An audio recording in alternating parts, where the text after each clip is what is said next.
The subject for our final session today is what happens to us ordinary folk if we're caught up in world-shattering events. What if we were called upon to use our sailing skills in the defence of the country? Our speaker really doesn't need an introduction because she's been our host for today. Julia has so many different skills, from writing adventure stories for children about sailing, following in the sailing tracks of Arthur Ransom, publishing all manner of books. A lot of them I have to say about sailing, but about other subjects as well. Editing the River Deben magazine for the River Deben Association, and in all of these things, and the many books that Julia has written herself, both fiction and non-fiction, delving into the true history of the country, the social history, bringing out the extraordinary stories of quite ordinary people. So our next speaker is Julia James.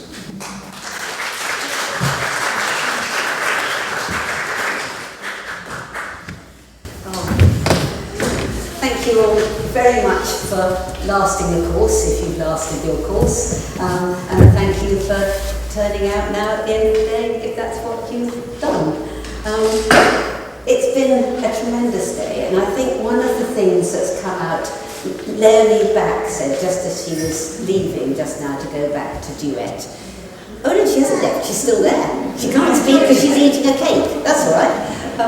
So what Leonie said is that sailing can bring out the best in people, and the experience of going on board and being part of a crew and responsible and reliant on each other can bring out the best in people. And I sort of like to think that perhaps one of the things, war and disasters are war and disasters. Sometimes they do bring out the best in people. And I've been deeply moved and that word that everybody uses nowadays, humbled, by researching these stories of the yachtsmen volunteers, the ordinary people, as James said, who through their love of sailing and their knowledge of the requirements of going to sea in small ships, small boats, were able to play a part, a small part, but a part in the crisis of 1939 to 45. I'm tremendously pleased today that this is quite a special talk, because not only myself, as the daughter of one of these yachtsmen volunteers, but my brother is here and my niece is here. James himself hasn't yet mentioned that he is the grandson of one of the yachtsmen volunteers. Then we're very, very fortunate. We've got Elizabeth Courtauld and Catherine Courtauld. We've got whose father-in-law, Augustine, played such an important part in the formation of the VSR. We've got Noel Riley, whose father sailed with August in duet, and whose father Quentin was also a member of the RNVSR. And then in the front row, we've got Michael Goatley, whose father Alan was not only one of the key members of the RNVSR, but actually did so much of his war service right here out of Felixstowe from HMS Beehive, and that is extraordinarily special, Michael. It's lovely to have you here. And my first slide is called Attic Treasures, because it was a treasure in my attic that started me off researching my own father's very minor role in World War II, because like Simon here, although not quite so bad, he had very poor eyesight. In the Navy, I'm afraid Simon is very intolerant of people with poor eyesight. So he his war service was rather more of an administrative nature, but he still had to travel, he still had to move out of his ordinary life. When I started talking about this sort of thing, and it was in the context of the River Deben Association, I suddenly got an unexpected message from James, who I didn't know in those days, talking about his mother's trip up the River Deben in August 1939, and we were discussing, could she really have gone to see the Sutton Hoo treasures? And actually we found that your mother was right, and my father had some knowledge of that. But as we moved from one thing to another, we started talking about the RMVSR, and James has brought along, this is like show and tell, James has brought along his attic treasures, which was so valuable to me when I was researching this book. James, would you like to show us what you've got? This is a typewritten account. My grandfather, Ken Jacob, kept diaries throughout his life, kept logs of all his sailing adventures, beginning with meeting my grandmother on a canoe in on a pond in Middlesbrough when they were both aged 14, I think. And so he was able later in life to write an account of his life, which included being involved in the tail end of the First World War, but also in being recruited into the Navy in the Second World War, having been part of the RNVR.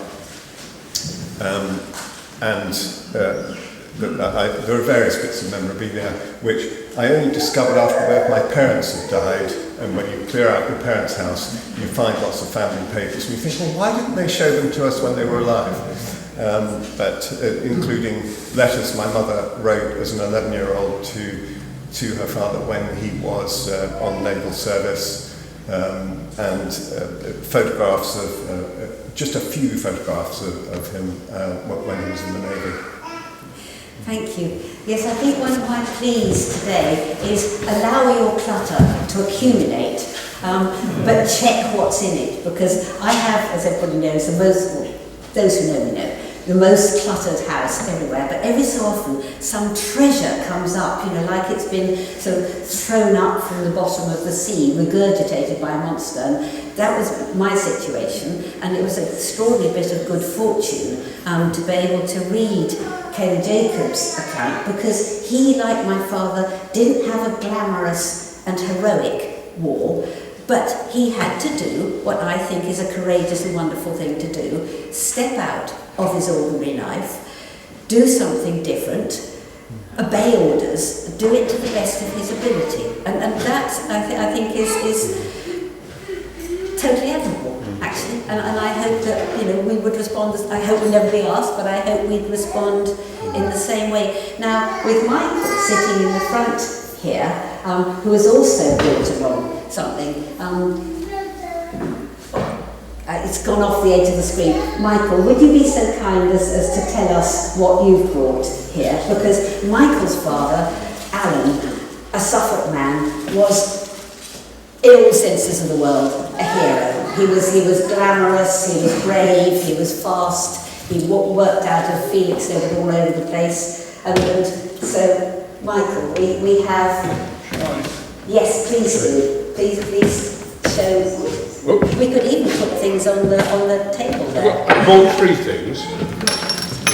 There's a trunk at home, a steel trunk, which my father had throughout the war, and in it, after the war, after my father had died, found all sorts of things.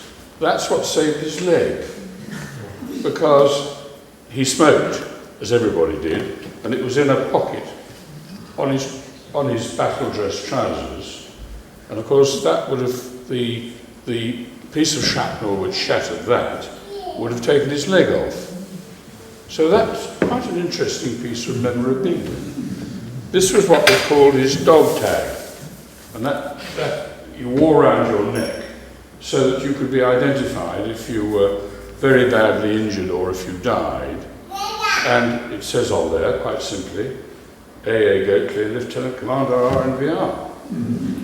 And that told somebody who picked you up, in whatever state you may have been, who you were. And then finally, that somebody made this for my father. That is an Ehrlichen shell case, or part of an Ehrlichen shell case. That was a gun which, Balfour's, I beg your pardon, which would fire 120 rounds a minute.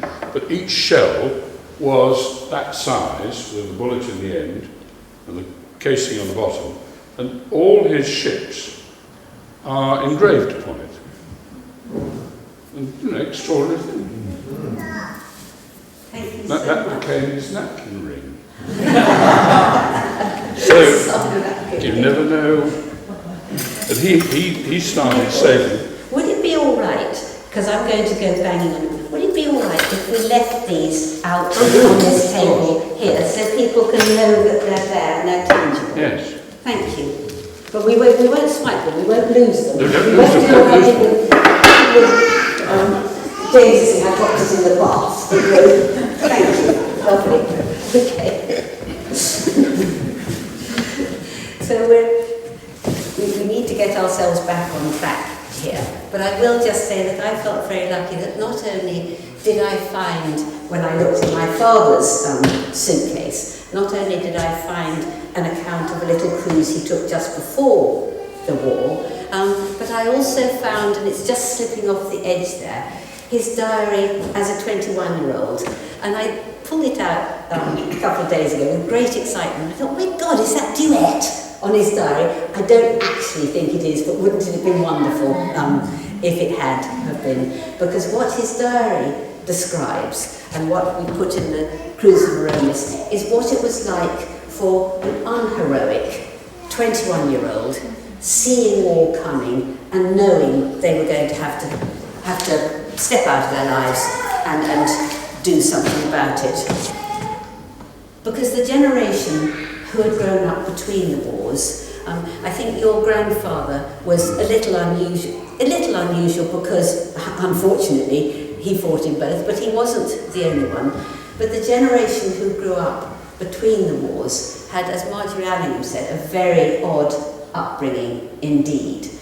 And the ones who had perhaps just missed the First War or had just been there at the end of the First War had a really extraordinary inheritance, extraordinary experiences to come to terms with. The sweet-faced chap at the top there is Fred Norway, Neville Shute's older brother, who was killed in the trenches at Mons. And Neville Shute, when I was researching this book, was one of the most wonderful chroniclers because he was just old enough to be there at the end of the First War. And he was at school and he was trained, that he was going to have to go and he would join up, he would be in the army. And he thought, I'll join up, I'll be in the army, I will die. And it was very odd for him when it got to 1918, 1919, that he hadn't died. And he writes in his autobiography, I discovered there was a strange thing called fun to be got out of life. And luckily for us, for Neville Shute, one of his forms of fun was sailing.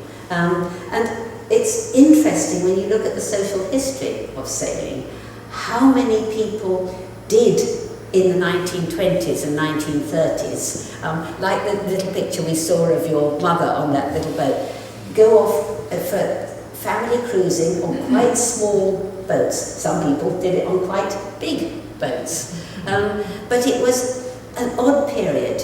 So many young men, young women had lost their older brothers or their fathers. So many of the fathers had returned, as Nicholas Montserrat said about his father, emotionally inaccessible. He hadn't died, he'd come back, but there were areas of his experience that his son couldn't get through to. And I think that Marjorie Allen was right. That generation had a very odd upbringing.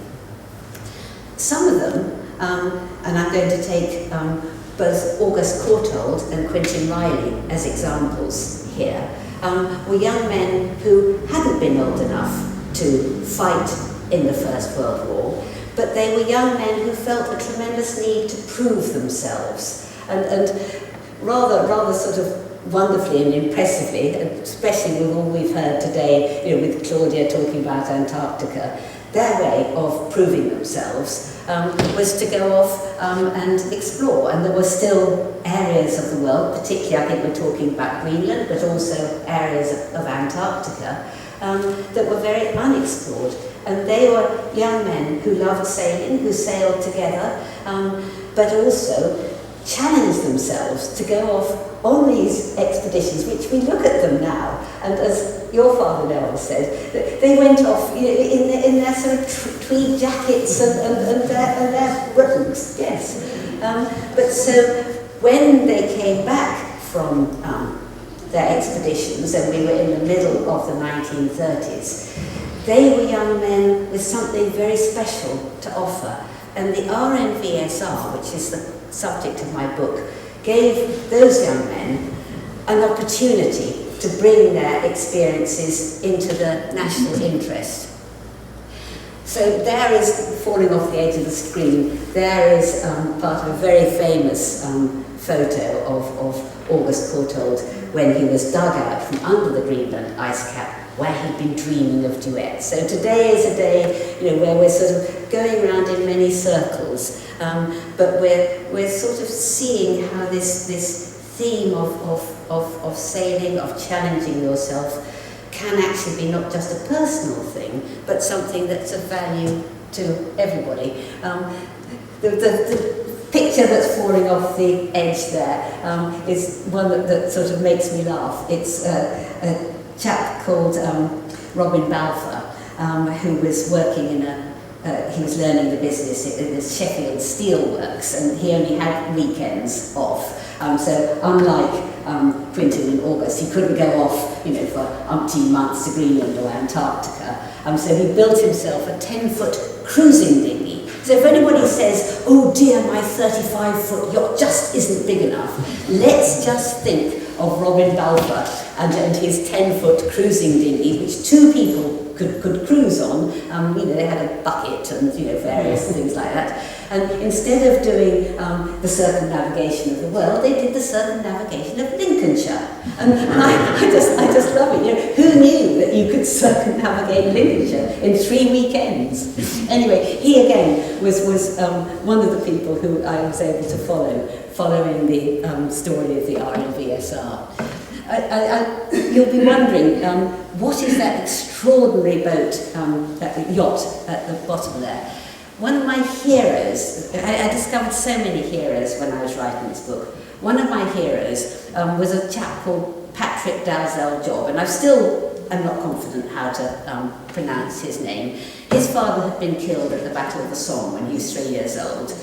His mother didn't really have enough money to live in the style to which she felt she should have been, that she ought to live, but she wouldn't take any help from anybody else. So they went and lived abroad because you could live more cheaply there. And eventually, Patrick and his mother managed to build this extraordinary Mare fortune with which they then cruised the north coast of Norway. And she's a brigantine because it was apparently cheaper to build her that way than build her any other way. But we will come back to him in our story. The RNVSR was formed in 1936, quite soon after the Abyssinian crisis, and Augustine Courtauld writes with great presence in his autobiography, Man the Ropes, that he'd come back, he got married, he got duet, he looked at the Abyssinian crisis, he could see trouble coming. I think your father, Michael Allen, could see trouble coming. So some of these young men who knew about the First War could see that there was going to be trouble coming again. And so what August wrote in his autobiography, it seemed to me that men who knew a little bit about the sea ought to be able to give a hand in the Navy. So that's what these yachtsmen were signing. So whether it was his idea or whether it wasn't, the Navy in the mid-1930s, we're talking 1936, we're talking 1936 here, they were back in an arms race with Germany. They were building, new battleships as fast as they could get the money. But what they didn't have was the men to specifically officer them. I'm afraid this is a book. It's an officer book. Because what the Admiralty thought to themselves was, probably harking back to the days of the press gang, that they could probably get chaps to do the brunt work on ships, but who was going to really understand about navigation and the sea and take responsibility and make decisions? And they had this sort of rather brilliant idea that they would put out an advertisement for gentlemen, had to be gentlemen interested in yachting. And they got this wonderful response from people like your father, your father-in-law, your father, your grandfather, even my father, who put their names forward and said, if there is an emergency, I will serve. And that was rather disconcerting for the Admiralty, because they hadn't really thought it through, because they didn't really want to spend any money. They wanted to spend, if they got any money, they wanted to spend it on battleships. That's sort of how they did it. So they said, well, we've got the regular RNVR, but we can't have any more people in that. So you'll be the supplementary reserve, but we're not going to give you any training, and we're not going to give you any uniforms, and we don't really know what to do with you. So if you want any training, you're going to have to organise it yourself. So Augustine Courtauld, for instance, with his friend Frank Carr, took Duet out from Pinmill and took other volunteers on board and took them out into the North Sea and terrified the wits out of them. And there was one particular volunteer who'd gone out sailing with him, and he said August Courtauld was a terrifying skipper, because he didn't mind if he ripped his sails to ribbons, because he'd always just order up a new set. But this same chap, who was called Richard Walker, and he became, in later life, the keeper of the Royal Art Collection of all extraordinary things. Later on, when the war came and he was sent up to the Northern Patrol and the stormy Arctic Sea, he said it'd been jolly good experience going out in Duet in filthy weather, ripping your sails to pieces.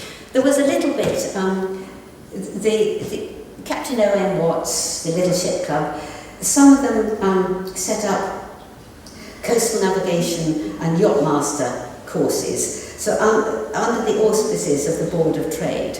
And one of the way, you can't see that very well, but it says, come and do our courses and you'll be one of the first to be called up. Sort of great. But these were eager volunteers, so they went and did the courses. And if you look at the Navy list, they have a little C by their name, saying he's got his certificate, call him up first. When, come on, work, that's right.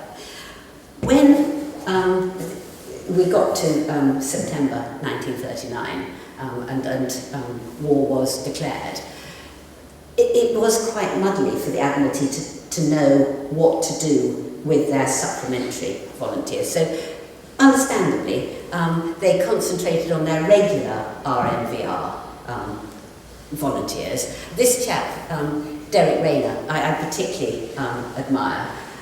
He was somebody who hadn't been able to get into the Navy. He was absolutely determined.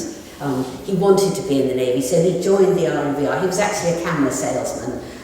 That's probably slightly derogatory, but anyway, that was what he did. He really wasn't very interested in it. So in the years before, he had put his heart and soul into going to regular RNVR training courses. And as soon as war was declared, he was sent down to Sparrow's Nest in Lowestoft, which he then had to assist in turning into a Royal Navy depot. And when he got down there, he's very amusing.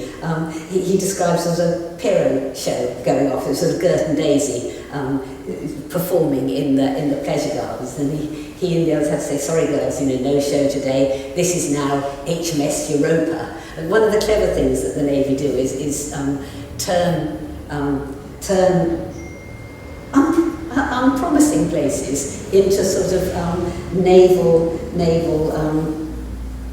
they call them stone frigates. And the other unpromising place that they took over, requisitioned, was the municipal swoon baths in Hove, in Sussex. And Hove was rather pleased to have its municipal swoon bath, but the Admiralty took it over and said, no, this is where we're going to train all those officers that we haven't sort of trained before the war. So many people who had put their names forward for the RNV SR didn't immediately go into action like the regulars, like Derek Raynor. Dennis Raynor. Always get that wrong. So stupid. But they were sent off to be trained down at the municipal swimming baths. Some of them, and this is I find this a very odd picture of August Courtauld, were immediately used in sort of odd and special ways. This chap is called Jerry Holdsworth, and he was another one who had been doing clandestine reconnaissance before the war, in the same way that my father had, when he was accepted by the RNVSR, he was sent off for this odd little summer cruise where they took lots of photographs of battleships.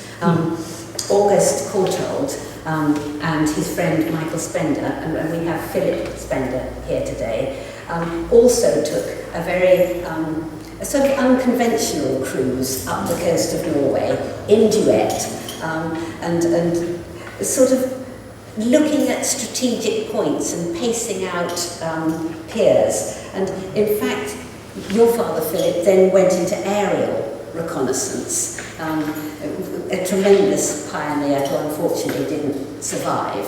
But so what they were doing, and what Patrick Dalzell-Job and his mother were doing, and what this chap Jerry Holdsworth were doing just before the war, were what my father always used to say: time spent on reconnaissance is seldom wasted.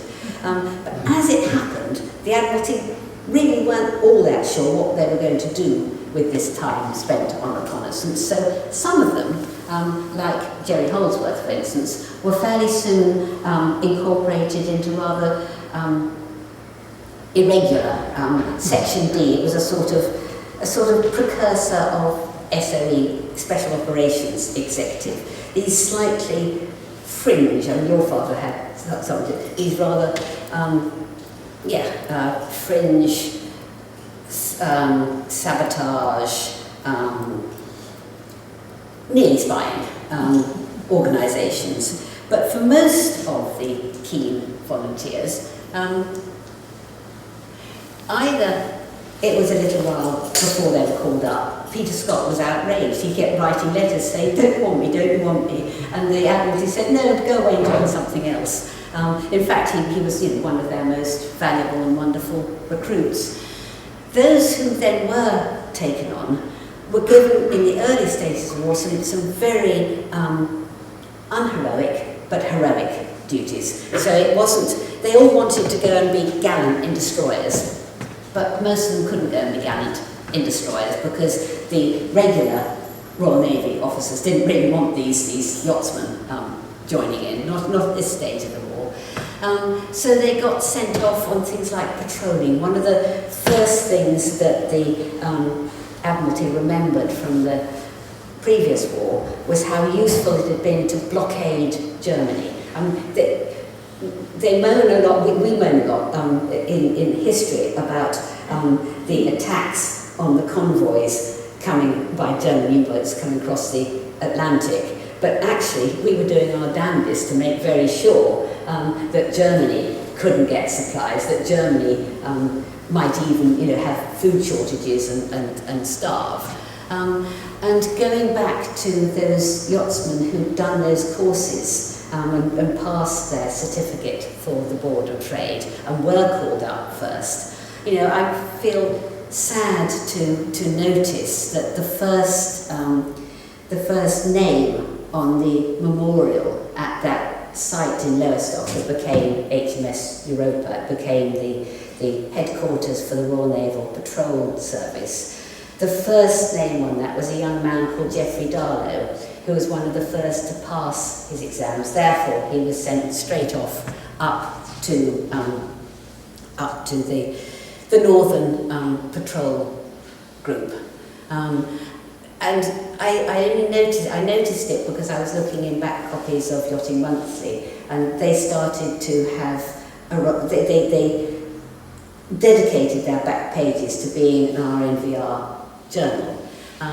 And by May of 1940, they realised they needed to have a roll of honour.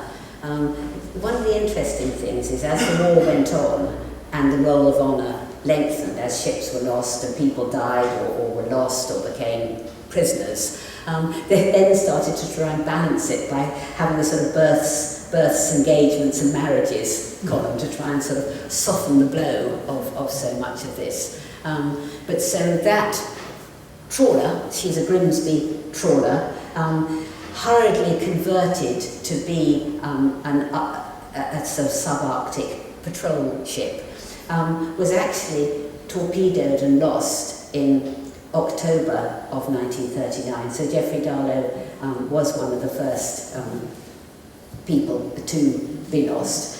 But when you read the Yachting Monthly thing in May of the next year, it says this vessel is presumed to be lost with all hands as she was so long overdue. And sometimes people had to wait months to know what had happened to their, in this case, son, who had gone off to fight. It was extraordinarily difficult.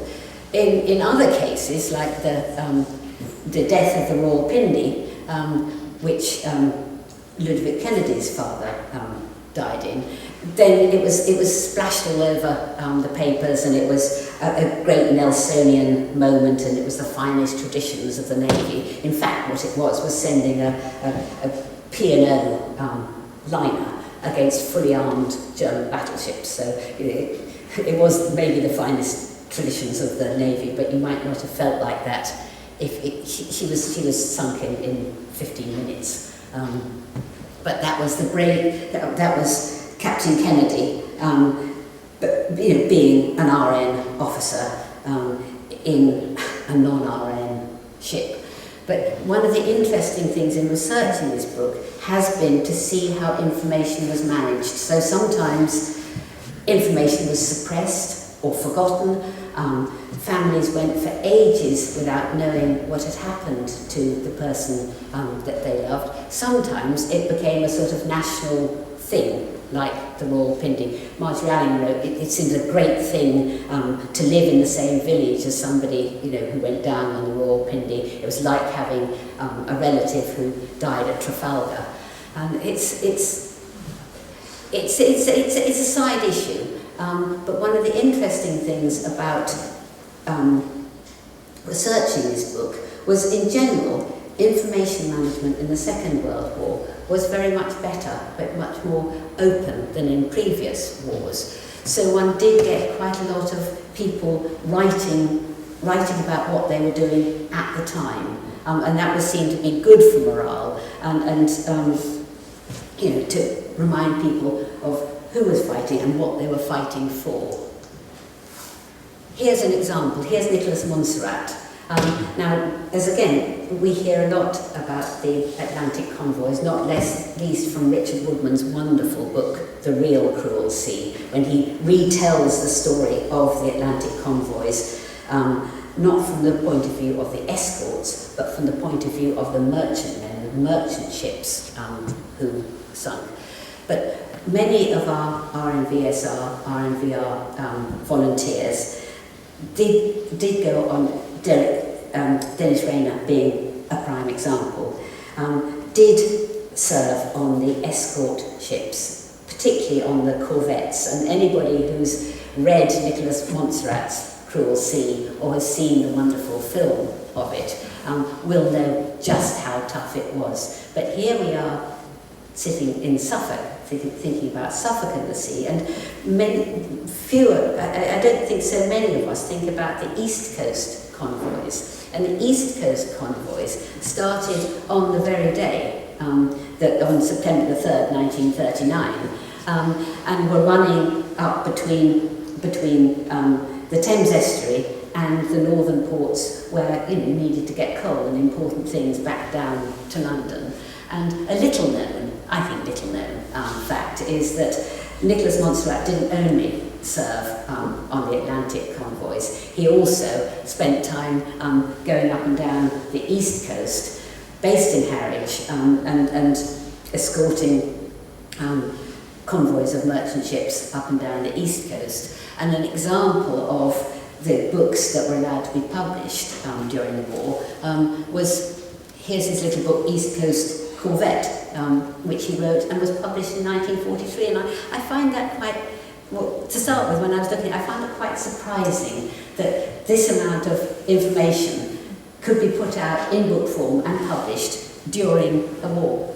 I'm going to have to look at my watch here. Yeah, I'm going to, it's a bit...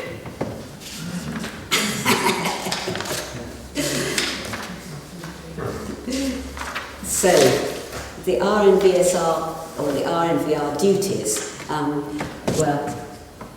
initial duties were patrolling, minesweeping, and for instance, Michael's father was immediately sent off on a converted yacht to patrol, and she was given a gun, I think, the HMS Solara, and all sorts of unlikely vessels were pressed into service at the beginning of the war. One of the things, and I love it that today's session is being chaired by a solicitor, because one of the things that's leapt out at me from this book is how many of my hearers in this book were lawyers. And I've discovered, I think there is a secret belligerence around lawyers, as well as their tremendous brains and acumen and everything. And certainly the Admiralty realised, when it started realising how many of these lawyers it had recruited, it realised that it could make use of not just their dash and their bravery, but also their brains. This chap at the top corner here was a Jewish lawyer called Fredman Ash Lincoln, and he'd been quite active in anti-Nazi pre-war thing, and he worked tremendously hard. His book is delightful. He details all the courses he took, all the navigation he learned. He said, for one purpose, which was to serve my country in the event of a war. And he'd done all this swatting, he'd done all this work, he'd used his brains, and the minute he joined up, disasters began happening, particularly at Harwich and around our East Coast. There were a lot of unexplained sinkings, because minefields and mine laying happened absolutely. We laid mines, they laid mines. You were meant to give maps of where you laid your mines. And that was all sort of, part of the Geneva Convention or whatever it is. But a lot of ships started sinking in places where there shouldn't have been mines, and they couldn't find the mines. And so poor Ash Lincoln, who'd done all this work to get himself out to sea, hoping to be probably on a destroyer, who knows, found himself called in by the Admiralty and given a sort of great stack of papers saying there's been all these sinkings, particularly, this was a shocker, this was HMS Gypsy sinking, she was mined in Harwich Harbour, and Churchill was so angry that he came down to Harwich and sacked the port captain and said there's got to be an investigation. And one of the people detailed this was Fredman Ash Lincoln. And so throughout the war, he scarcely ever got to sea, because his lovely brainy brain had to be, he became a sort of investigator into mine sinkings. So this does bring us quickly to our part of the world.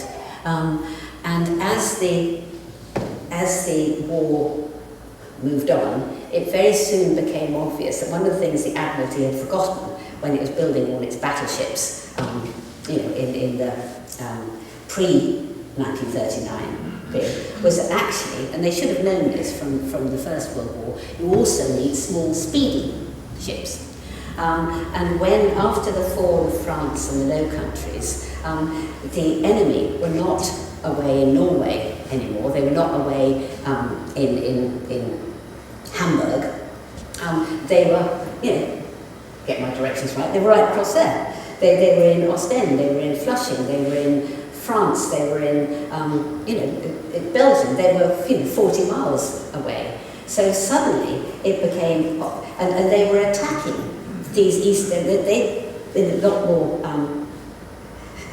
better planning, and they had these E-boats, these Schnell boats, which could come across and attack the East Coast convoys and whiz back to Ostend or Flushing or Dunkirk or wherever else they had a thing, and really with impunity. And the Admiralty had sort of forgotten that what it needed was motor gunboats, motor torpedo boats, and small, fast, what Erskine Childers called mosquitoes with stings, small, fast boats that could whiz across, give battle, whiz back again. So gradually, through 1914 into 1941, HMS Beehive, which is right here in Felixstowe, though it's not necessarily obvious anymore, was swiftly developed. Faster, better, more motor gunboats, motor torpedo boats were developed. They were slapped together. I hate to say this, but instead of being these wonderful round steel hulls like the German E-boats, they were put together out of. Michael will tell me whether I'm right in this. They were put together out of sort of plywood and canvas, and they had very powerful petrol engines in them. Therefore, if they were very fast, they were quite noisy, they were deeply uncomfortable, but a fleet of them was built up that could come out from here from HMS Beehive and also other East Coast centres like Lowestoft and Great Yarmouth, and along the south coast as well, there was HMS Hornet. They were usually called after stinging insects. There was HMS Mosquito and Mantis and Beehive. And so people, there's a wonderful photo which we just can't see here, taken by Molly Courtauld of August in a motor launch setting off from Felix. And she's sneaked down and she's looked through the fencing and she's taken this photo. And I think for those people, it was a slightly different experience of war. So rather than people being sent off on the northern patrol where you might not hear of them for ages, you could actually be there. You could be living, your mother and your young children could be either just visiting or living there when these small, fast, incredibly dangerous, incredibly lethal motor gunboats, motor torpedo boats sped out of an evening from Felixstowe to see either what they could defend or actually what trouble they could cause over at the other side. And that must have been extraordinarily difficult, I think, for the wives and families of that particular set of volunteers. It is one that was very brilliantly chronicled by Peter Scott at the end of the war in 1945. He had the nous to interview people like Alan Goatley and many of the sort of the heroes of coastal forces and collected their stories into his book, first-hand accounts, The Battle of the Narrow Seas. One of the sort of major heroes of HMS Beehive and coastal forces in general was another solicitor, Robert Hitchens at the top here, who was again a very early volunteer for the RNVSR. And when the Admiralty were a bit slow about availing themselves of his service, he wrote a furious letter saying, you know, if you don't call me up soon, I'm going to go back and join the Territorial Army. So anyway, they called him up. And he was a very charismatic figure. His book, We Fought Them in Gunboats, when I first read it, I thought, this is you know, he has no scruple. He talks about the Hun, he's absolutely aggressive. But then you think to yourself, actually, if you're going to fight a war, you're going to have to be aggressive, aren't you? And when you look at these sort of boats, they were like little Spitfires. So the men who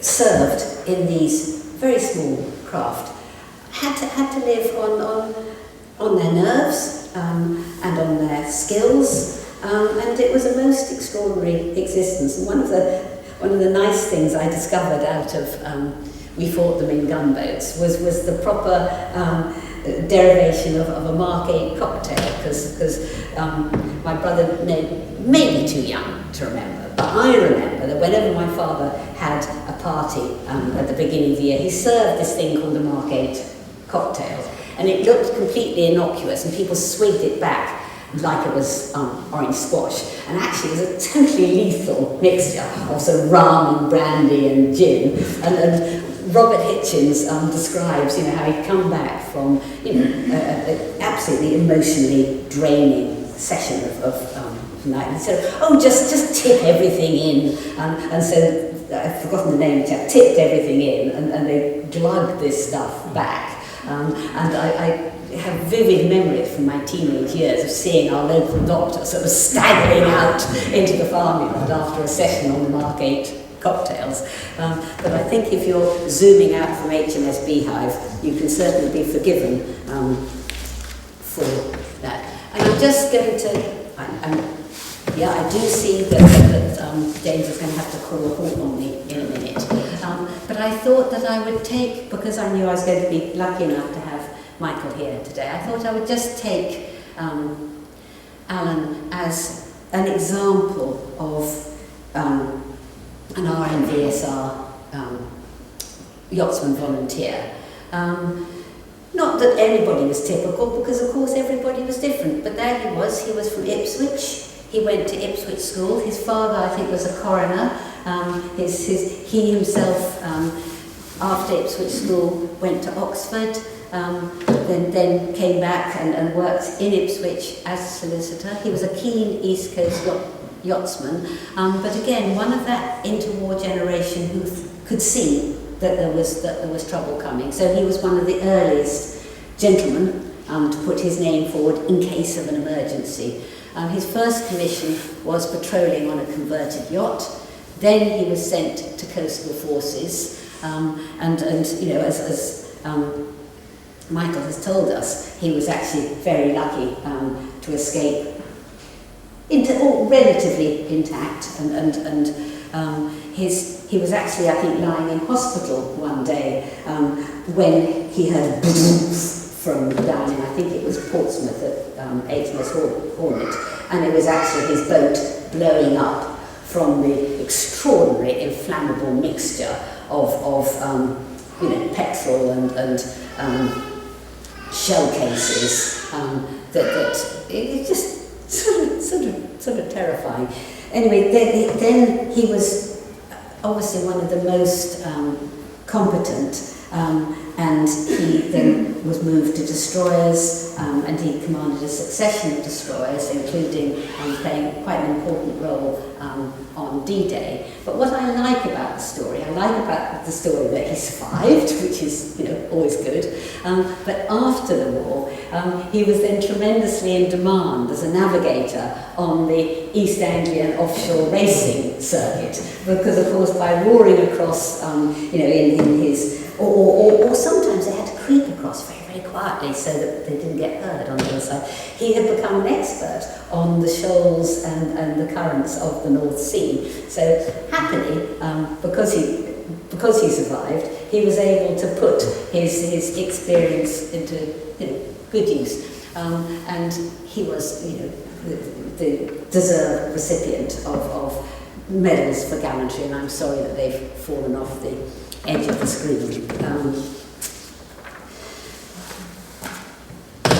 I can't pause to dwell on the unexpected assignments that the RNVSR yachtsmen were given, but sufficient to say it was partly the fact that they were people who had got somewhere perhaps in their pre-war careers. So here's Ewan Montague, who was already a KC, and he too longed to go to sea, and actually got sort of, as it were, buried underneath the Admiralty in London in the Citadel, so that his legal brain could be used on intelligence matters and double agents. There's Neville Shute, who again signed up as a yachtsman. He signed up under a category of elderly yachtsmen. Elderly yachtsmen, apparently anybody over 40, so they're elderly.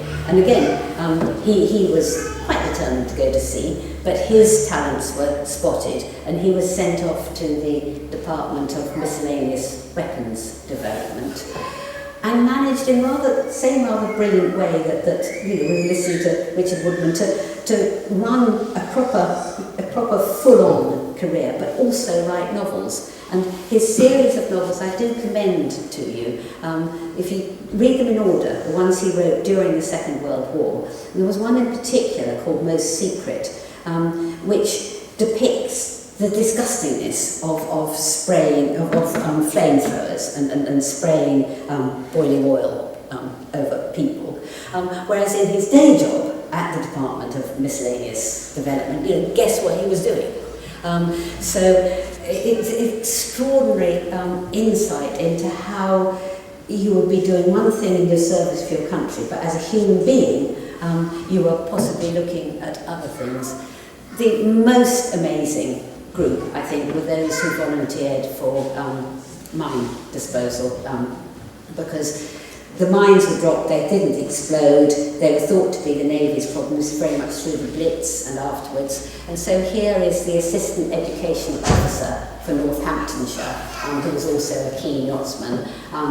When he was down at King Alfred's doing his training, they said, anybody want to volunteer for special assignments? So they all stepped forward, and he said, well, I'm the leader, I'm the Assistant Education Officer for Northamptonshire.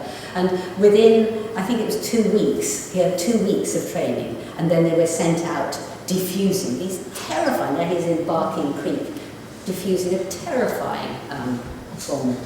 So they were an extraordinary group of people. I'm particularly sorry this has fallen off the side, because here's my very dear friend, our family friend, Stuart Platt, who was too young to be an RNVSR volunteer, but he joined through the Royal Naval Patrol Service, and again, before that, the Sea Scouts. And he was there at D-Day, and what he gave his age to be slightly, they hadn't apparently thought that he was a year older than he actually was.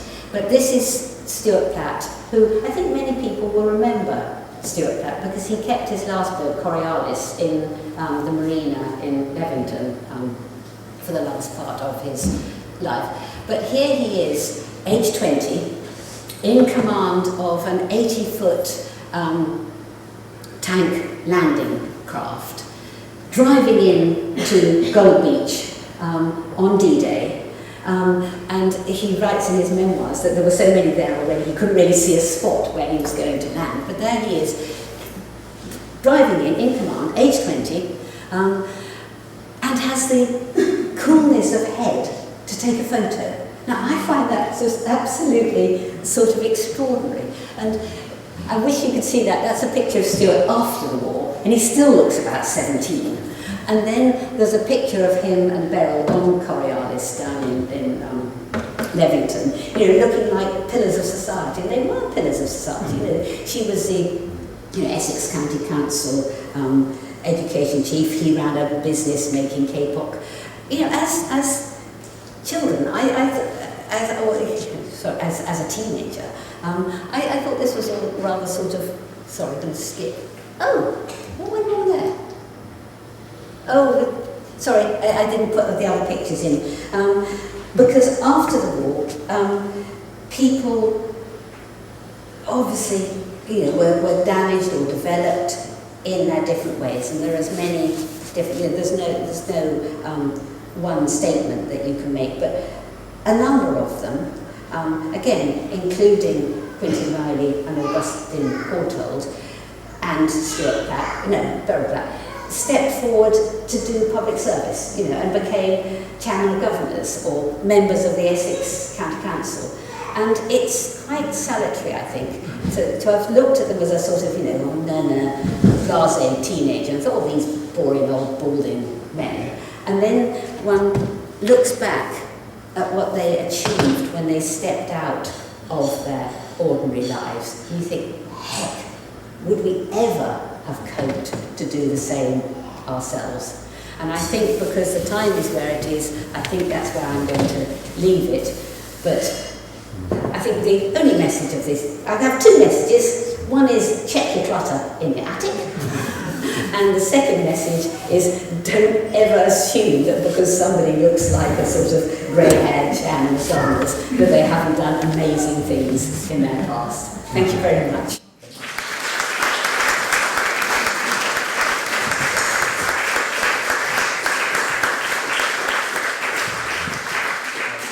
Well, I'm sure we've got time for questions. So who's got the first question?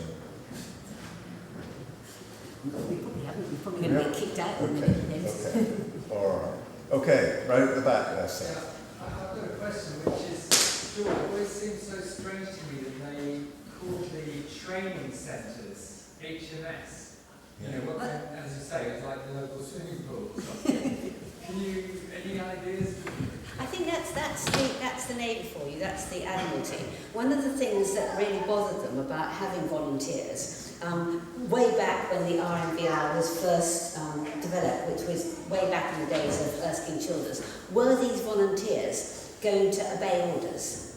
And truthfully, I'm not going to catch Noel's eye here, they were often very opinionated, very strong-minded people who were very capable of acting on their own initiative and wouldn't necessarily obey orders, but it was absolutely crucial that what they learnt at the municipal swimming pool was King's regulations and Admiralty instructions. And if you read Dad's commission, which I've got at home, it tells you that he's signing up to obey King's regulations and Admiralty instructions. So therefore, their sort of mindset was to treat everything like it was a ship.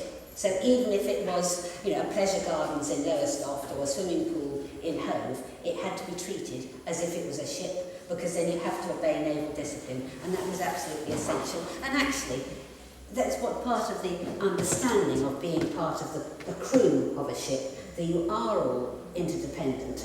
Therefore, it's only when you're on this irregular operations that you can afford to indulge your individual initiative. When you're part of a ship and you're part of a crew, you've got to obey orders and you've got to be interdependent. It's a mindset. I'm really sorry. But we've got to go. But Suzanne, yes. there actually was a performance tonight. I know, but yeah. We do have to wind up speedily. Thank you very much. Thank you, Suzanne, for a lovely day in your lovely art centre.